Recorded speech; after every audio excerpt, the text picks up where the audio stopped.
motema etondi sami naposa na yo aba papa molimo nanga ezo ganga koluka yo nana kotikateo kotambola na yo osamotema nanga kolanda yo nana kolembateo kungumba mela yo tina bomo idake.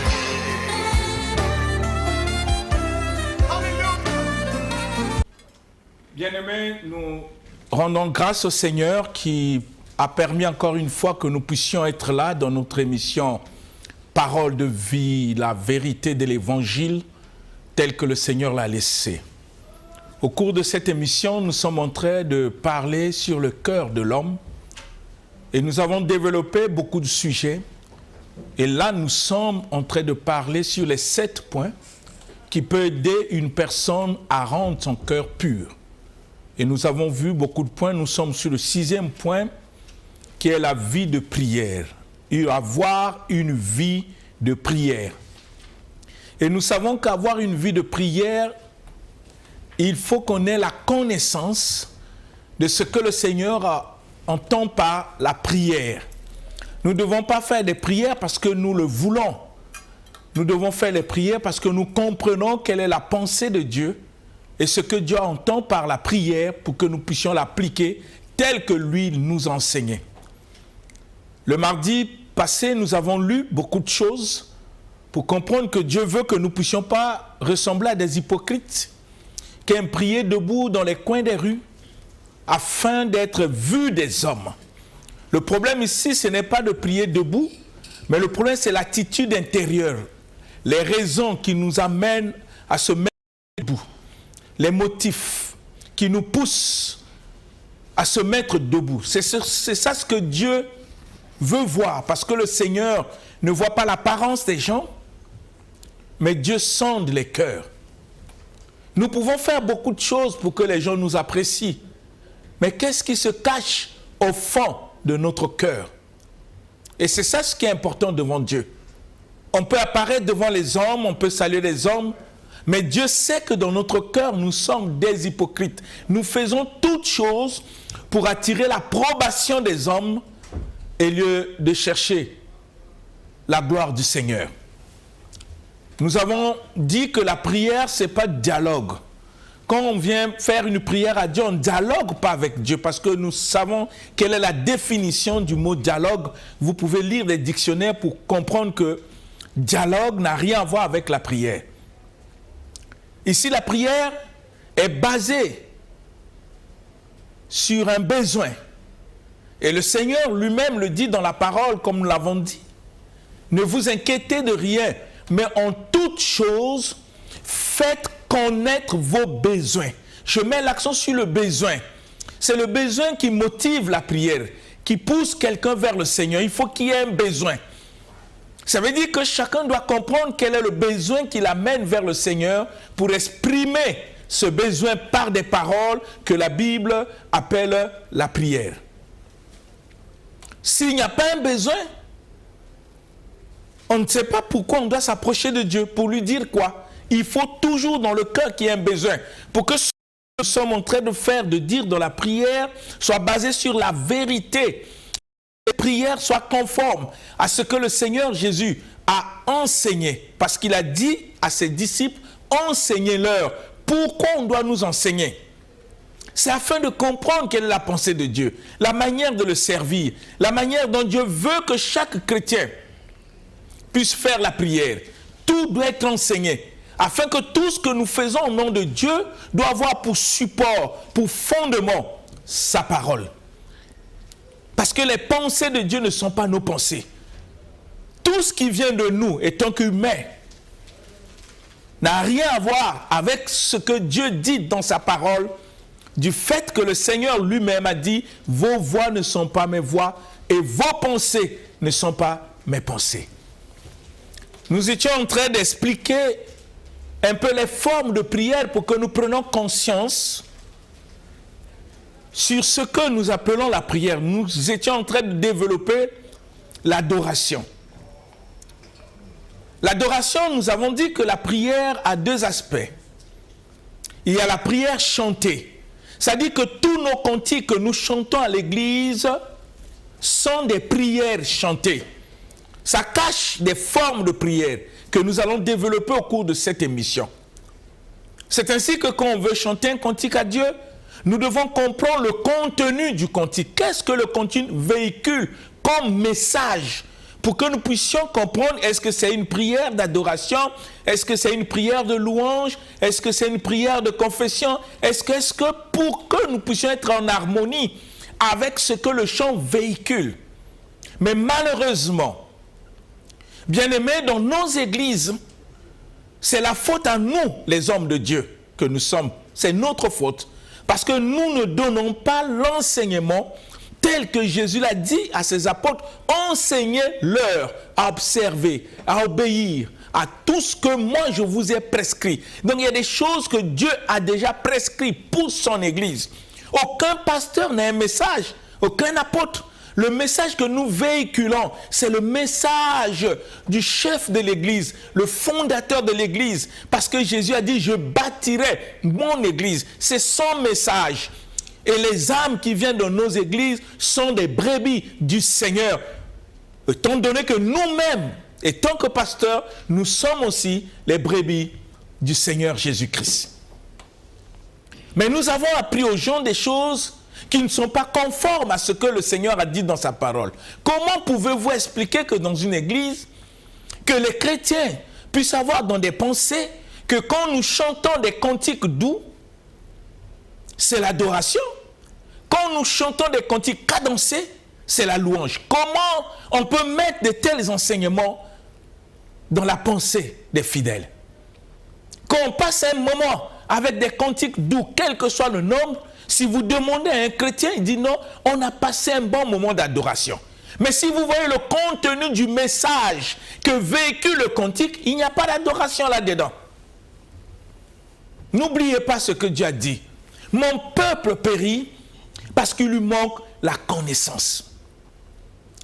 Cette émission que le Seigneur a voulu que nous puissions faire, c'est de nous ramener au fondement que Jésus a laissé pour son Église. Nous étions en train de vous expliquer l'adoration. Je ne peux pas adorer Dieu. Tu ne peux pas adorer Dieu si toi-même, dans ton entendement, tu ne comprends pas ce que ça veut dire adoration.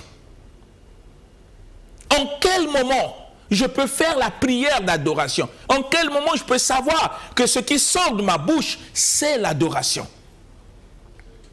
Il faut que j'ai la connaissance. Il faut que je sois enseigné. Une fois enseigné, je comprends ce que je fais. C'est afin d'éviter des croyances aveugles. La parole, le Seigneur l'a inspirée pour que ça soit enseigné. Même à la naissance de l'Église primitive, quand nous lisons le livre des Actes des Apôtres, on dit les premiers chrétiens persévéraient dans les enseignements afin de comprendre quelle est la volonté de Dieu, la manière dont Dieu veut que nous puissions prier, la manière dont Dieu veut que nous puissions le servir. Nous pouvons que la voir dans les enseignements, bien-aimés. Si on n'est pas enseigné, on est dans la perdition. Vous comprenez qu'on chante les cantiques doux, on dit que c'est l'adoration. J'avais donné un exemple d'un cantique. Seigneur, prends soin de moi. J'ai besoin de toi. Où est l'adoration là? Il n'y en a pas. Voyez? Mais nous pouvons le chanter dans l'église, rythmé avec les instruments. Et quand vous demandez aux chrétiens, on dit, oh, on a passé un moment d'adoration merveilleux. Mais il n'y a pas eu l'adoration dans le cantique. Le cantique n'était pas en train d'adorer. C'était en train d'exprimer une autre forme de prière qui n'a rien à voir avec l'adoration. Si nous ne comprenons même pas ce que nous chantons, comment Dieu peut être glorifié? Et je vous ai dit ici, la parole dit que Dieu nous n'a pas donné l'esprit du monde, il ne nous a pas donné l'esprit du monde. Il nous a donné l'esprit qui vient de lui, afin que nous connaissions les choses que Dieu nous a données. Le chrétien doit avoir la connaissance de tout ce qu'il fait pour le Seigneur, de ce que Dieu nous a révélé par sa parole. Il faut avoir la connaissance. Sans la connaissance, on est perdu. Sans la connaissance, on crée notre propre manière de faire. Quand vous lisez le livre de Romains chapitre 10, les premiers versets, qu'est-ce que l'apôtre Paul enseigne? Il dit: le vœu de mon cœur et ma prière à Dieu pour mes frères juifs, c'est qu'ils soient sauvés. Je leur rends le témoignage qu'ils ont du zèle pour Dieu, mais sans connaissance. Ça dépend des versions que nous avons. D'autres disent sans révélation. Et ils ont établi leur propre manière d'être juste devant Dieu. Pourquoi? Parce qu'ils n'ont pas la connaissance. Ils n'ont pas la connaissance, la manière dont Dieu rend les hommes justes. Quand nous manquons de la connaissance, nous établissons notre propre manière de servir, de prier, d'adorer, qui n'a rien à voir avec ce que le Seigneur enseigne dans sa parole. L'adoration. Quand nous parlons de l'adoration, nous parlons de quoi exactement? Nous parlons de quoi? Quand on parle de l'adoration, quand on te demande d'adorer Dieu, est-ce que tu comprends ce qu'on te demande de faire? Est-ce que tu comprends ce qu'on te demande de dire? Quand on te dit d'adorer Dieu. Parce que si tu ne comprends pas, comment tu peux adorer? L'adoration n'est pas le fait que tu viens pour dire: Seigneur, je t'adore. Je vous ai dit que ça, c'est l'intention. Maintenant, Dieu veut que tu puisses l'adorer. Il y a adoration quand nous exprimons les prières, quand nous chantons des cantiques qui véhiculent ce qu'est l'adoration. Et nous avons donné une définition simple, parce que je ne vais pas utiliser ici des gros mots, je vais parler toujours d'une manière simple pour que tous nous puissions comprendre. Quand on te demande d'adorer Dieu, bien-aimé, on te demande de dire ce que Dieu est pour toi. Pas pour ton frère, pas pour ta sœur.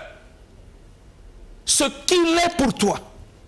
Et ce qu'il est pour toi, c'est ce que tu crois du fond de ton cœur qu'il est. Ce n'est pas de l'imagination. Ce n'est pas de récitation. Ce n'est pas en lisant les calendriers pour voir Jehovah Shammah, Jehovah Jireh. Non! L'adoration est l'expression de ton cœur, de ce que Dieu est pour toi. Uniquement pour toi.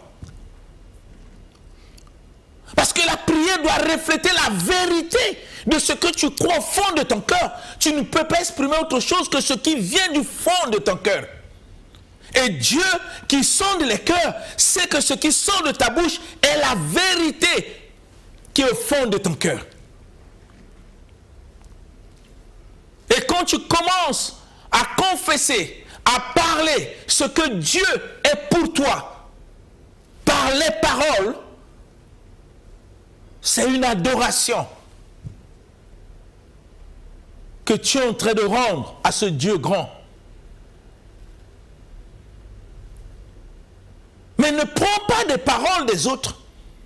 Ne prends pas ce que tu écoutes pour imiter. Non. Bien-aimé, la prière n'est pas l'imitation. Les prières ne sont pas des récitations.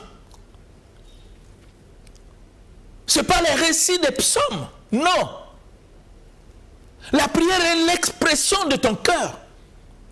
La vérité de ce qui se trouve dans ton cœur.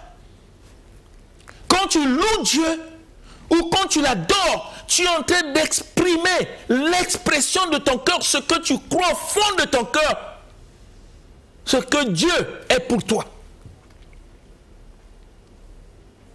Pas pour X ou Y, pour toi. S'il est vraiment pour toi, ta vie, tu le dirais avec ton cœur parce que tu le sais qu'il est ta vie. Mais s'il n'est pas ta vie, et que tu dis qu'il est ta vie, tu ne vois pas que tu mens. À partir de ce moment, tu es en train de mentir. Ce n'est pas une prière d'adoration. Il faut exprimer la vérité qui est au fond de ton cœur. Qui est Dieu pour toi? Qui est Dieu pour toi? Dis-le. Dis-le à Dieu. Exprime cela. Pour lui dire exactement ce qu'il est pour toi. Et Dieu veut l'écouter.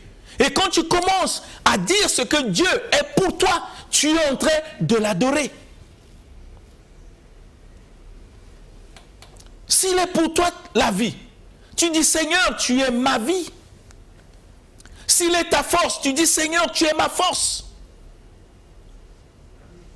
S'il est ta paix, tu dis Seigneur, tu es ma paix. Mais il faut que dans ta vie quotidienne, que ces paroles que tu prononces de ta bouche soient oui et amen. C'est comme ça que Dieu est pour toi. Ce n'est pas des choses que tu imagines. Ce n'est pas des choses que tu as entendues dans la bouche des frères ou des sœurs. Non, c'est ce qu'il est pour toi. Par les enseignements que tu reçois à travers des serviteurs de Dieu, que Dieu a établis pour nous enseigner, et tu as cru, et tu sais qu'il est vraiment ta paix. Tu sais qu'il est vraiment ta joie. Tu sais qu'il est vraiment ta vie. Tu n'imagines rien. C'est ce qu'il est pour toi. Et c'est cette vérité qui est au fond de ton cœur. Ce que tu as cru que Dieu est pour toi. Quand tu commences à l'exprimer de tout ton cœur, tu n'es pas en train de mentir. De dire la vérité. Dieu qui sent de ton cœur, il sait que tu es en train de l'adorer. En vérité et en esprit. Est-ce que c'est ce que nous faisons? Ou dans nos églises, chacun bricole, chacun copie, sans que ce qui sort de ta bouche soit vraiment l'expression de ton cœur. Simplement parce que tu as entendu quelqu'un dire, toi aussi tu répètes les mêmes choses, mais la prière n'est pas des récitations, des répétitions, des choses qu'on a entendues. Ça doit être l'expression de ce qui vient du fond de ton cœur, la vérité de ce que Dieu est pour toi. Et à ce moment-là, nous sommes en train d'adorer Dieu. Et ça, c'est ce qu'on appelle une prière d'adoration. Nous pouvons l'exprimer par des paroles et nous pouvons aussi l'exprimer dans des cantiques. Il faut que les cantiques que je chante, que je réalise, que le message que véhicule le cantique est vraiment l'adoration pour que je devienne un avec le cantique pour vivre cette vérité de ce que Dieu est pour moi. De ce que mon cœur croit. Donc je n'ai pas inventé l'adoration. Je n'ai pas fabriqué l'adoration. Parce que je ne dois pas oublier, quand je suis en train d'adorer Dieu, Dieu voit le fond de mon cœur. Si ce qui sort de ma bouche vient vraiment de mon cœur. Si ce qui sort de ma bouche est la vérité de ce que je crois qu'il est pour moi. Avoir une vie de prière, ce n'est pas une habitude. C'est vraiment une vie qui doit s'exprimer. L'adoration. Et en dehors de l'adoration, cette forme de prière, je vous ai dit que je vais vous donner des définitions simples pour que chacun se fasse une idée, pour comprendre si c'est ça ce que tu fais. Et si c'est ça ce que Dieu est pour toi. Et si on te pose la question, qui est Dieu pour toi? Pas pour les autres. Ce que tu as lu, c'est bien. Mais est-ce que tu crois cela au fond de ton cœur, que c'est ce qu'il est pour toi? Si tu as entendu dans des prédications, c'est bien. Mais est-ce que ton cœur croit que c'est ce qu'il est pour toi? Parce que quand on sait ce qu'il est pour nous, et que nous le confessons, notre vie en suit. Réfléchissons, bien-aimés. Et nous allons parler de notre forme de prière, la prière de louange. Quand on te demande de louer Dieu, de louer Dieu. Voyez, j'attaque la louange, je vous donne des définitions simples. Parce que même ma manière de vivre peut exprimer l'adoration de ce que Dieu est pour moi. Ma manière simplement de vivre. Donc vous voyez que l'adoration prend toutes les dimensions de mon être. De ce que Dieu est pour moi. Je peux l'exprimer par mes paroles. Je peux l'exprimer par des cantiques. Je peux l'exprimer aussi par le mode de vie que je mène pour que ma vie adore Dieu. Mais la prière de louange, quand on te demande de louer Dieu, est-ce que tu comprends ce qu'on te demande de faire? Le problème ici, c'est d'abord de comprendre, bien-aimé. Tu ne peux pas faire quelque chose que toi, tu ne comprends pas toi-même.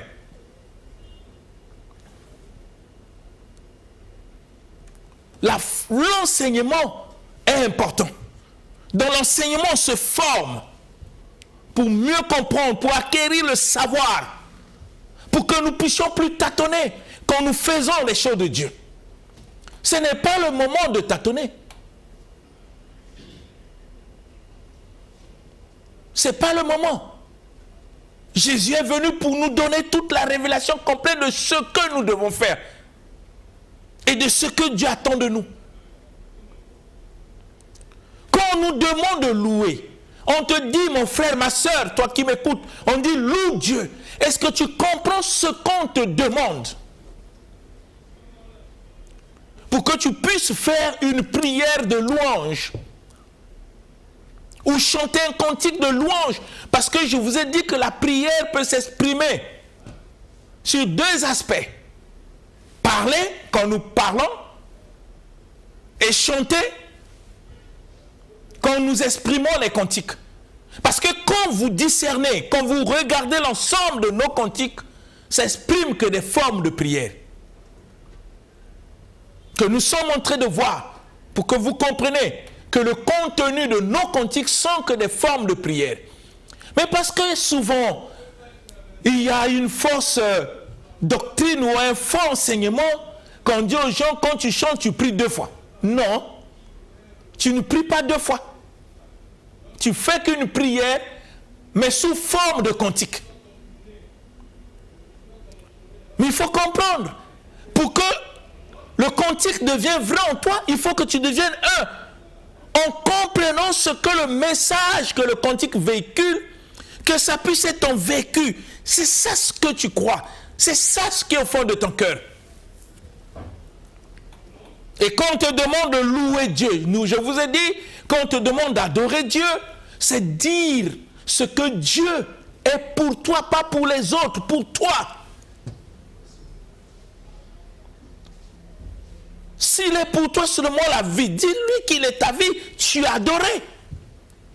Tu as adoré Dieu. Ce n'est pas en cherchant beaucoup de mots que ton cœur ne croit pas pour exprimer l'adoration. Non. Dis la vérité de ce qu'il est au fond de ton cœur, ce que tu crois. Tu l'exprimes d'une manière simple.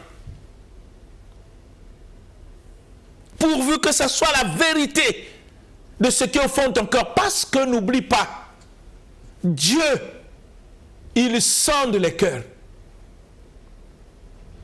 Maintenant, je disais que si on te dit de louer Dieu, est-ce que tu comprends ce qu'on te demande? Loue Dieu. Qu'est-ce qu'on te demande? Dans ton entendement, qu'est-ce que tu saisis comme message? Voyez, il y a une différence entre adorer et louer. Dans l'adoration, je dis ce que Dieu est pour moi. Mais dans la louange, je ne dis pas ce que Dieu est pour moi. Dans la louange, je proclame les bienfaits de Dieu dans ma vie. Je proclame ses bienfaits à travers l'univers parce que mon cœur croit que tous ces faits, c'est Dieu. Parce que je ne peux pas exprimer quelque chose si au fond de mon cœur, je ne crois pas. Ça sera que des récitations inutiles. Nous allons lire le livre de Psaume 103. Lisons le verset 1 à 8. 1 à 8 pour comprendre une forme de prière, de louange, tel que ceux qui nous ont précédés, David a pu le faire. Psaume 103, du verset 1 au verset 8, dans la version Louis II, nous lisons la parole de Dieu au nom du Seigneur Jésus-Christ. Amen. Mon âme bénit l'Éternel. Que tout ce qui est en moi bénisse son saint nom. Mon âme bénit l'Éternel et n'oublie aucun de ses bienfaits. C'est lui qui pardonne toutes tes iniquités, qui guérit toutes tes maladies. C'est lui qui délivre ta vie de la fosse, qui te couronne de bonté et de miséricorde. C'est lui qui rassasie de bien ta vieillesse, qui te fait rajeunir comme l'aigle. L'Éternel fait justice, il fait droit à tous les opprimés. Il a manifesté ses voies à Moïse, ses œuvres aux enfants d'Israël. Verset 8. L'Éternel est miséricordieux et compatissant, lent à la colère et riche en bonté. Amen. Vous voyez, quand nous lisons ce psaume, nous voyons pourquoi David a commencé par dire « il bénit Dieu ». Il bénit Dieu. Pourquoi? Il exprime. Parce que Dieu a fait ceci. Parce que c'est lui qui fait ça. Il commence à proclamer les bienfaits de Dieu. C'est la raison qui a amené David à dire « je bénis le nom de l'Éternel ». Donc c'est fondé sur une base solide. Il n'imagine pas les choses. Il exprime ce que Dieu a fait et ce qu'il est capable de faire. Les bienfaits du Seigneur. Dieu pardonne. Dieu guérit. Dieu rajeunit. Dieu soutient. Dieu fortifie. Donc quand je commence à proclamer les bienfaits de Dieu dans ma vie, des choses que je crois au fond de mon cœur que c'est Dieu qui l'a fait, je suis en train de le louer. Parce que nous avons dit que la louange, c'est proclamer ses bienfaits. Mais il faut que je me rassure que c'est lui. Parce que si mon cœur ne croit pas que c'est lui, tout ce qui sortira de ma bouche sont que des récitations. Ce n'est pas une prière de louange. Ça doit venir du fond de mon cœur, bien-aimé. Les bienfaits. Quand je dors la nuit, je me réveille le matin. Je dis, Seigneur, je te loue pour la vie que tu me donnes. Je te loue pour ce souffle de vie que tu me donnes. Et il faut que je sois rassuré que le souffle de vie que j'ai, c'est Dieu. Il n'y a pas de moindre doute dans ma tête. Ça devient la vérité absolue, bien-aimé. Pour que ce qui sort de ma bouche puisse être vrai devant Dieu, il faut qu'au fond de mon cœur, je puisse le croire, mordicus, qu'il pleuve, qu'il neige. Je sais que quand je respire, c'est Dieu qui me donne ce souffle de vie. Et quand je l'exprime dans mes paroles, ça devient une prière de louange, basée sur la vérité de ce qui est au fond de mon cœur. Je ne peux pas exprimer quelque chose auquel je n'ai pas cru. Rappelez-vous de ce que le Seigneur disait. Heureux ceux qui ont cru. Il faut d'abord que je puisse croire, parce que je peux rejeter la révélation de la parole. Donc la prière n'est pas ce qu'on copie, mais la prière c'est ce que nous croyons au fond de notre cœur, ce que Dieu a fait.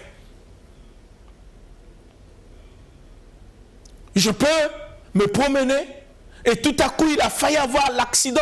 Je ne sais pas comment je me suis échappé. Si vraiment je crois en Dieu de tout mon cœur, je peux l'exprimer comment Dieu m'a sauvé de l'accident. Parce que je crois que si je me suis échappé, c'est Dieu. Parce que la prière doit être l'expression de ce que nous croyons au fond de notre cœur, pas une imagination. Pour que je puisse dire des choses justes ou vraies, et non pour impressionner les gens. Je peux raconter beaucoup de choses dans la prière, mais au fond de mon cœur, ça n'existe pas. Je ne crois pas. Je deviens devant Dieu un hypocrite. Parce que je dis des choses de ma bouche, mais le fond de mon cœur, je ne crois pas. Je suis un hypocrite. Vous comprenez pourquoi j'ai dit au début que la prière est l'expression du besoin, de ce que nous croyons au fond de notre cœur, que nous l'exprimons par nos paroles à Dieu. Donc si on me demande de louer Dieu, ça veut dire que je dois proclamer ses bienfaits dans ma vie. Il faut que je réalise quels sont les bienfaits, que mon cœur a cru que c'est grâce au Seigneur que j'ai obtenu ceci. C'est grâce au Seigneur que j'ai pu faire telle chose. C'est grâce au Seigneur que j'ai fait. Quelles sont ces choses-là? Ce sont ces choses que j'ai cru au fond de mon cœur que c'est Dieu qui a fait. Quand je commence à proclamer ces choses, bien aimé, je suis en train de louer Dieu. En esprit, en vérité. Je ne dis pas des mensonges.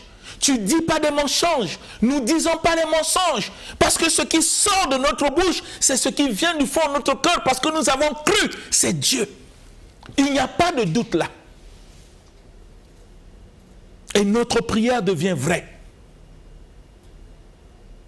On ne fait pas des récitations. Bien-aimé, on ne fait pas des récitations. Parce que Dieu, lui, sonde les cœurs. Il sonde les cœurs. Et il y a aussi une forme de prière que nous appelons souvent, il faut exalter Dieu. Alors vous voyez, exalter Dieu, c'est un mélange d'au moins 3 formes de prière. L'adoration, la louange et l'action de grâce, c'est-à-dire remerciement. Quand ces formes de prière sont mélangées en une seule prière, nous sommes en train d'exalter. Quand on exalte, c'est proclamer ce que Dieu est pour toi, ce qu'il a fait, et lui dire merci pour toutes ces choses-là. En réalité, quand on veut commencer une prière telle que David l'a fait pour dire Seigneur, je bénis ton nom, il faut qu'à la suite je puisse dire le pourquoi je bénis son nom dans les choses que j'ai crues. Comme aussi si je dis Seigneur, tu es merveilleux, il faut que j'exprime le pourquoi je le dis merveilleux. Pourquoi ma prière? Pour que ma prière soit complète. Dans l'exaltation, je peux commencer à proclamer ce que Dieu est pour moi et dire ce qu'il a fait, tout en lui disant merci, et conclure même pour dire Seigneur, pour toutes ces choses, je dis tu es merveilleux. Et là, il y a un fondement. Ce n'est pas de l'imagination, bien-aimé. Nous allons lire un passage rapidement sur le livre de Psaume 45, le verset 1 à 6. 145, verset 1 à 6, que nous allons lire rapidement pour que nous comprenions ces formes de prière, d'exaltation. Si on termine pas aujourd'hui, la semaine prochaine, on va encore continuer pour que nous comprenions. Je dis, je vais vous donner des définitions simples pour que vous compreniez, afin que chacun réalise quand il est en train de faire la prière, qu'il comprenne qu'est-ce qu'il est en train de faire. Psaume 145. Psaume 145, nous allons lire le verset 1 au verset 6 pour voir cette forme un peu d'exaltation. C'est un mélange de tout. Quand on te dit exalte Dieu, Psaume 145, Psaume 145 du verset 1 au verset 6, nous lisons notre Seigneur Jésus-Christ. Amen. Je t'exalterai, ô mon Dieu, mon roi, et je bénirai ton nom à toujours et à perpétuité. Car chaque jour, je te bénirai, et je célébrerai ton nom à toujours et à perpétuité. L'Éternel est grand et très digne de louange, et sa grandeur est insondable. Que chaque génération célèbre tes œuvres et publie tes hauts faits. Je dirai la splendeur glorieuse de ta majesté. Je chanterai tes merveilles. Verset 6. On parlera de ta puissance redoutable et je raconterai ta grandeur. Amen.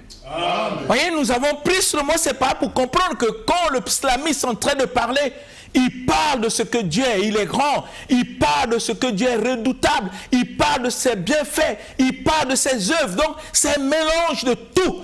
Au moment où il est en train d'exprimer ce que Dieu est, ce que Dieu fait, il mélange toutes ces choses pour proclamer tous ces bienfaits de ce qu'il est. Il est en train d'exalter Dieu. Il exalte Dieu. Il élève encore plus haut pour ce qu'il est, pour ce qu'il fait. Vous comprenez, bien-aimés? Nous devons comprendre les mots. Quand on me demande d'exalter Dieu, je dois savoir ce que je dois dire. Et ce que je dois dire doit être l'expression de mon cœur, pas l'imagination. Ce que mon cœur a cru. Je ne peux pas. Écoutez, bien-aimés, quand tu es malade et que tu vas vers Dieu pour demander à Dieu de te guérir, cela sous-entend que tu crois de tout ton cœur que le Seigneur que tu crois, il est le seul et capable de te donner la guérison. Parce que si tu ne croyais pas de tout ton cœur, tu ne pouvais pas aller vers lui pour chercher la guérison. Donc nous ne pouvons pas aller vers Dieu pour chercher la guérison si nous ne croyons pas qu'il a déjà acquis la guérison par son œuvre sur la croix pour nous. Donc ça doit avoir le fondement, la prière. Ce n'est pas un jeu d'hasard. Ce n'est pas une habitude. Mais c'est une vie, bien-aimée. J'aimerais que tu puisses penser la manière dont tu pries. Ce n'est pas les mots. Ce n'est pas parler beaucoup qui est important. Mais c'est ce qui est au fond de ton cœur. Ce qui est vraiment au fond de ton cœur. Et qui s'exprime par ta bouche. Et je veux que tu puisses en penser. Afin de prier selon le modèle que Dieu nous a laissé dans sa parole. Que l'Esprit de Dieu continue à te parler pour que tu comprennes ce que Dieu attend de toi. C'est au nom de Jésus-Christ que j'ai ainsi demandé. Amen. Amen. L'émission Parole de vie avec le pasteur Lévi Nikwe, chaque mardi à partir de 17h10 sur DRTV International. Papa, motema etondi sami naposa na yo